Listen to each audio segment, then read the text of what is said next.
हमारे घर में मेरी माँ बाप बड़ा भाई और एक खाला रहती थी। खाला अभी तक कुंवारी थी। मेरी खाला देखने में बहुत ज्यादा खूबसूरत और जवान थी। जब भी खाला नहाने जाती थी तो मैं उन्हें छिप कर देखता रहता था।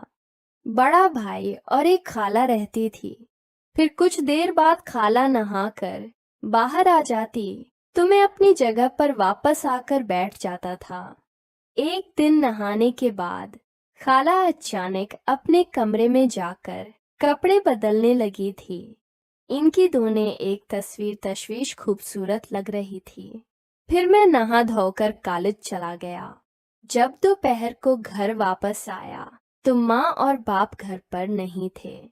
मेरे पूछने पर खाला ने बताया कि वो किसी रिश्तेदार के यहाँ फंक्शन में गए हैं। शायद उन्हें आने में देर लग जाए। मैंने खाना खाया और अपने कमरे में जाकर पढ़ाई करने लगा। मेरे कमरे में आया, मैं कमरे में जाकर पढ़ाई करने लगा। मैंने खाला से कहा, खाला कुछ ऐसा बना दो जो अच्छा लगे, और खाला बनाने लगे। उसके बाद मैं बाहर खेलने चला गया। शाम को तकरीबन 7:05 बजे मैं घर वापस आया तो खाला ने खाना बना लिया था। खाला ने कहा खाना खा लो। मैंने कहा नहीं, आज मैं और आप साथ मिलकर। तब खाला ने कहा मैं तो नहाने के बाद खाऊंगी। मैंने कहा ठीक है, आप नहा धोकर आए फिर खाना खाएं। ये तब खाला बोले ठीक है, मैं नहाने जा रही हूँ। अब खाला नहाने चली गई और नहाकर बाहर आने लगी तो मैं वहां से हट गया। खाला अपने कमरे में चली गई। फिर खाला ने पूछा तुमने खाना खा लिया क्या? मैंने कहा नहीं, हम मिलकर खाएंगे। क्या आप बुरा नहीं मानेंगी? तब खाला ने आंखें मुटकाई और पूछा किस तरह का? इन जिवाए मैंने हाथ उठाया और शराब पीने का इशारा किया। हम दोनों ने छिपकर जाम चढ़ाए।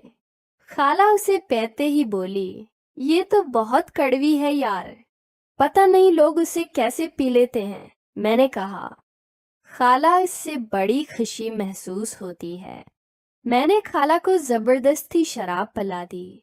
फिर हम दोनों बातें करने लगे। मैंने खाला से पूछा शादी कब कर रही हो? अब तो उम्र भी हो गई है और आन कितनी खूबसूरत है।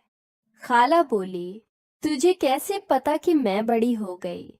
मैंने शर्माते हुए कहा आपको देखकर लगता है। शराब पीने के साथ हम दोनों खाना भी खाने लगे। खाना खत्म होते ही खाला को निशा होने लगा। खाला, आपको मैं आपके कमरे में मैं लेकर चलता हूँ। खाला निश्चय में बोले क्यों?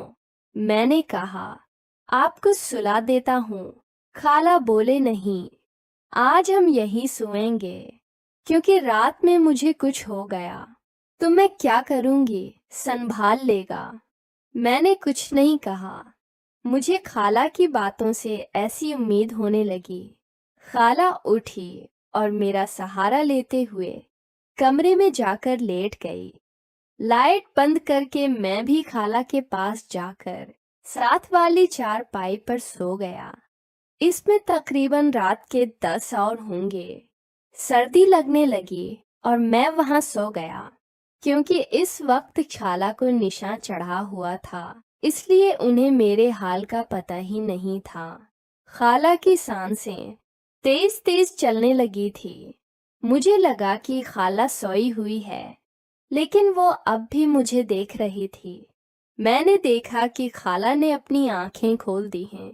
मुझे एक पल के लिए थोड़ा सा डर लगा, क्योंकि मैं अभी तक जागा हुआ था। इसके बाद हम सो गए। मुझे बहुत अच्छी नींद आई। मेरी खाला और मेरे दरमियान काफी फासला था कि अगर खाला से दोबारा कल के बारे में कहूंगा तो वो मुझे करकट खेलना सिखा दे। इस डर से मैंने उन्हें नहीं पूछा। यूं ही मेरे दिन कट रहे थे, लेकिन कॉलेज की छुट्टियां चल रही थी। मौसम बदलता गया और हम दोनों एक ही कमरे में चारपाइयों पर सोते थे। क्योंकि मैं बहुत डरपोक था तो अपने कमरे में नहीं जाता था, बल्कि खाला के कमरे में सोता था। एक रात मुझे नींद नहीं आ रही थी। मैंने हेडफोन लगाए हुए थे और मोबाइल पर फिल्म देख रहा था। काफी देर तक खेलता रहा। खेलने में इतना ज्यादा मगन हो चुका था कि मुझे कुछ सुनाई नहीं दे रहा था। तब अचानक खाला पानी पीने के लिए उठी और उन्होंने मुझे रंगे हाथों पकड़ लिया। इस वक्त वो बहुत ज्यादा गुस्से में लग रही थीं। उन्होंने मुझसे कहा, आप क्या कर रहे हो? अभी रखो, तुम्हारी माँ को मैं बताती हूँ। मैंने खाला से बहुत मंत की कि वो घर में किसी को न बताए। फिर खाला मान गई